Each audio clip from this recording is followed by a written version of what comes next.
It seems like all summer long, we've been running into roadblock after roadblock with changing guidance, confusing guidance, sometimes no guidance. And that's why the head of the New York City Principals Union this Sunday, just days before 600,000 students return to classrooms for in-person learning, announced he's calling on the State Department of Education to take control of city schools. A no-confidence vote in the mayor and schools chancellor, he says, was a unanimous vote by its 6,400 members. The Department of Education responding, releasing this statement to Pix 11.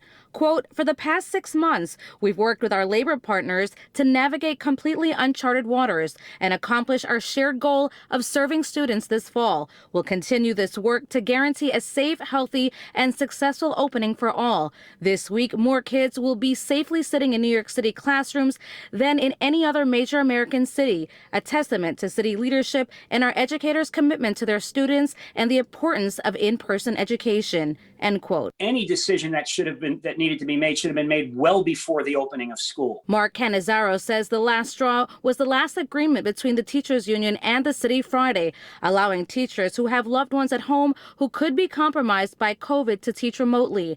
While he agrees with it, he says it has principals scrambling to fill classrooms when there's already a teacher shortage. To do it after school has already started, when potentially a teacher is teaching children on Zoom right now or on Google, and that child is expecting to meet that teacher in the building next week, only to find out that that's now been changed.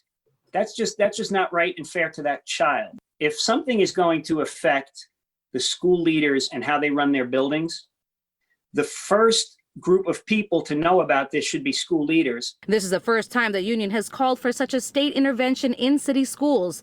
Still, Cannizzaro maintains students' first days back in classrooms Tuesday and Thursday will be safe. And we're going to do everything we can to make the children's experience the best it possibly can. And we did reach out to the teachers union as well as the city for comment. We are still waiting to hear back. In the meantime, elementary school students will head back to classrooms on Tuesday, middle and high schoolers on Thursday. School leaders say every child will be cared for, but we will just have to wait to see how all of this plays out. In Jackson Heights, Queens, Jennifer Bisram, Pix 11 News.